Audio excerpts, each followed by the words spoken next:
Welcome back to AERO 1020, Theory of Flight, presentation number 12 on high lift devices.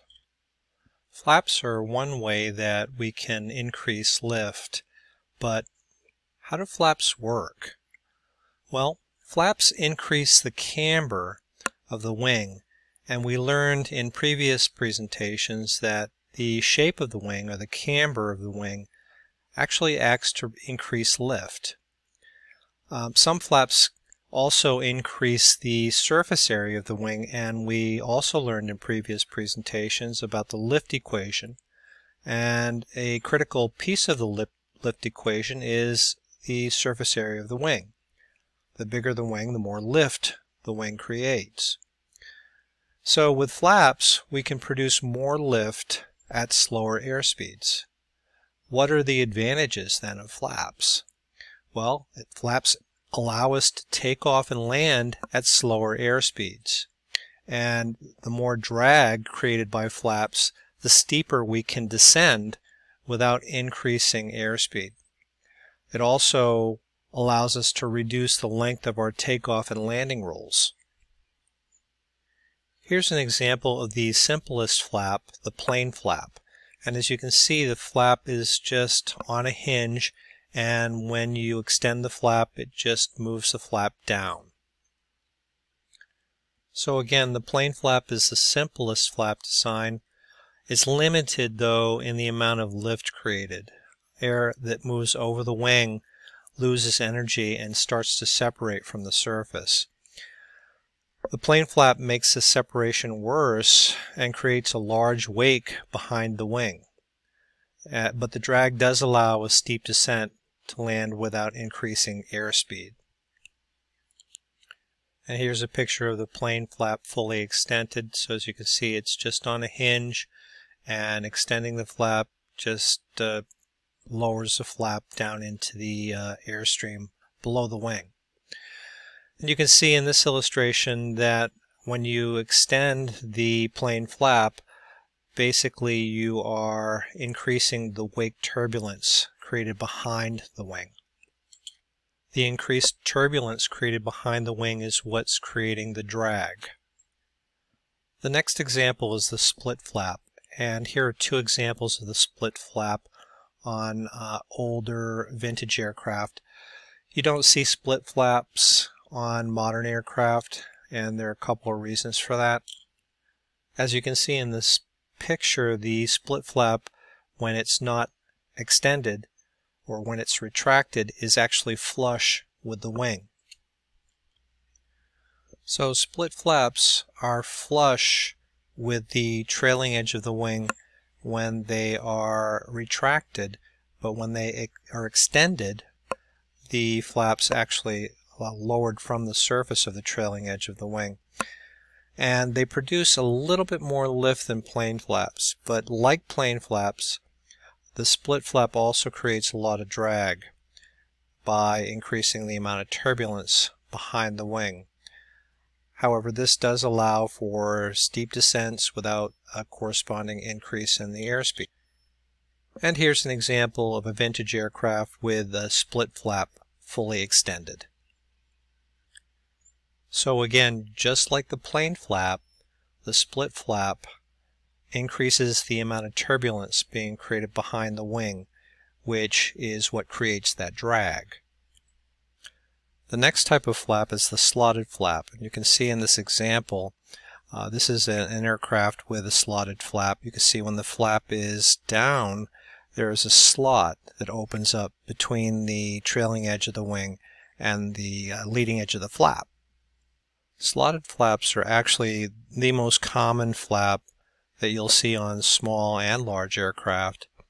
The slots have two advantages. They increase the wing camber like other flaps, but when the flap is extended, that opening or that slot between the wing and the flap actually increases the flow of high pressure air through the slot over the upper surface, adding energy to the boundary layer, and that delays airflow separation. And as we discussed in prior presentations, we want to avoid the airflow separating from the surface of the wing. And here's an example of a slotted flap on a small jet. You can see when the flap is extended, a small slot opens up between the trailing edge of the wing and the flap, and that allows high energy, high pressure air to flow through that slot, and that allows the air to stay attached to the surface of the wing. Here you see the extended slotted flap with the high pressure air flowing through the slot, and as I said before, that high pressure air keeps the flow of air over the wing attached to the surface, and we want to keep that flow attached to the surface of the wing as long as possible, because when the flow separates from the surface of the wing will stall. The next type of flap is a Fowler flap. No relation to yours truly, but the Fowler flap is shown in these pictures on two different aircraft, and you can see the Fowler flap is quite different from the other flaps that we've discussed so far. So how are Fowler flaps different from plain flaps or slotted flaps? Fowler flaps actually increase the wing surface area, and as you know from prior discussions about the lift equation, the surface area of the wing has a great influence on the amount of lift a wing can generate. The greater the surface area, the greater the lift. Some Fowler flaps even have slots, and these would be called slotted Fowler flaps. So in addition to increasing the wing surface area, the slot would increase the airflow of high pressure air over the surface of the wing. So there's a substantial increase in lift and a little increase in drag when you partially extend a Fowler flap. But as you continue to extend the Fowler flap, lift increases only a little, but there's a huge increase in drag. And here's a picture of a fully extended Fowler flap with a guy looking at the Fowler flap. You can see fully extended that Fowler flap is moving back away from the trailing edge of the wing. That extends the surface, the effective surface area of the wing. Here's an illustration of a fully extended Fowler flap, a slotted Fowler flap, and you can see the high pressure air flowing through the slots increase the velocity of the air and keep the flow of air attached to the surface of the wing. In addition, the extension of the Fowler flap actually increases the surface area of the wing. The next high lift device that we need to discuss is not a flap, but is actually attached to the leading edge of the wing instead of the trailing edge of the wing, and it's called a slot.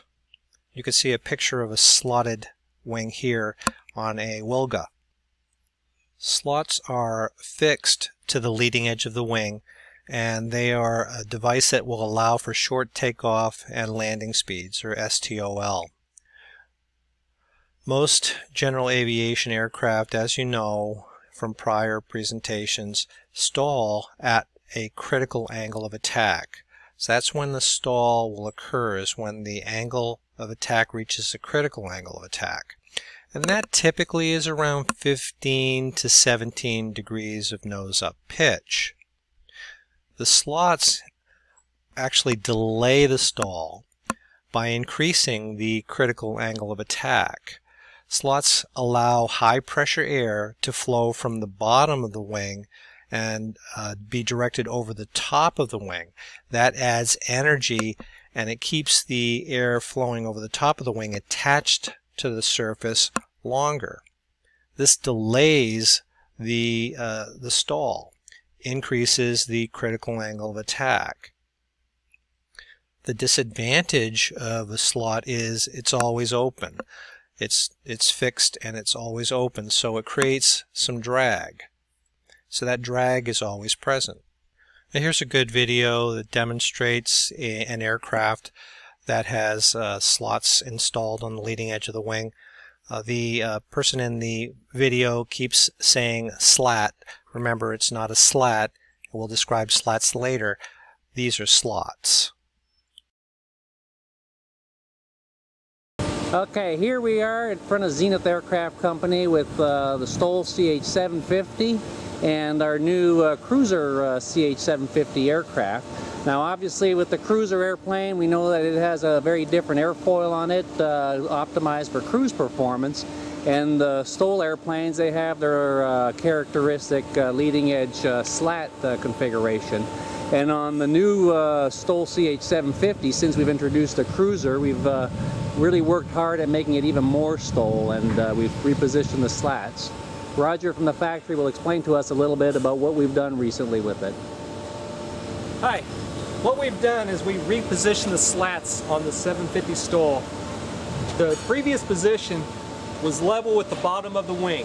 What we've done now is we've dropped the slats down 1.5 inches from the bottom of the wing. And what this is going to do is when you're starting to rotate, the stabilizer is inverted so you can get the rear fuselage down at a slower airspeed. Then the slats are going to start grabbing the air a little sooner as a Venturi effect and pushing that air very fast over the top of the wing. Before I was getting about a 30-degree angle of attack, now it's about 35. So I can come in a lot slower and a lot steeper angle for short takeoff and landings.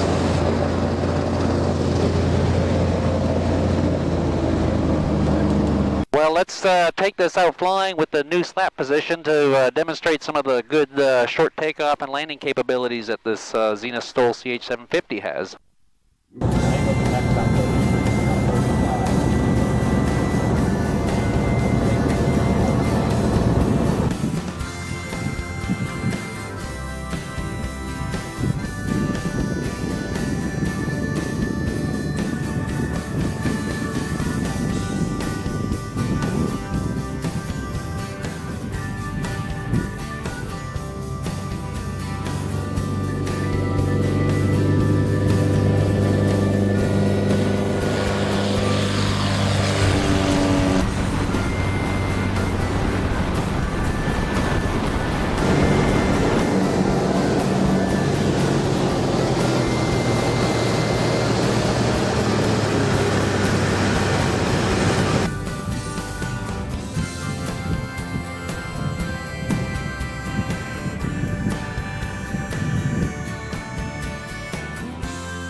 So remember, the slot is fixed on the leading edge of the wing. It doesn't retract. It stays open all the time.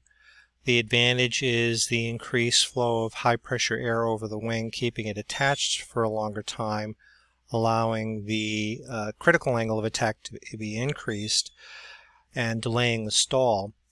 The slat, on the other hand, can be moved. It's retractable, so it can be either closed, as in the aircraft on the left in cruise flight, or when the aircraft is at a high angle of attack, as is pictured on the right, you can see that the slat opens up, allowing that high energy air to flow over the wing. So there are two types of slats, automatic and powered slats. Automatic slats are powered by the wind. So as the airplane flies through the air at a low angle of attack, the stagnation point at the leading edge of the wing keeps the slat closed. And as the aircraft increases its angle of attack and the stagnation point moves lower, that allows the slat to actually open up, which allows that high pressure air again to flow through the opening over the top of the wing, keeping that air flow attached to the wing as long as possible. Now, powered slats are common on transport aircraft. As you can see in this picture, the pilot can actually extend the powered slat depending on the phase of flight. Here's an illustration of an automatic slat, which is powered by the wind. The wing in this illustration is at a low angle of attack, and so the stagnation point is right at the leading edge. That keeps the slat closed. At a higher angle of attack, you can see that the stagnation point moves below the leading edge of the wing. That allows the spring-loaded slat to open, allowing that high pressure, high energy air to flow over the top of the wing. Here's another view from the bottom of a transport aircraft of the open slats, and you can see the opening between the leading edge of the wing and the slat, which allows that high energy air to flow over the top, increasing the velocity of that high pressure air over the top, keeps that airflow attached to the wing as long as possible. So that's the end of presentation number 12 on high lift devices. Next, presentation number 13 will be on stalls and spins.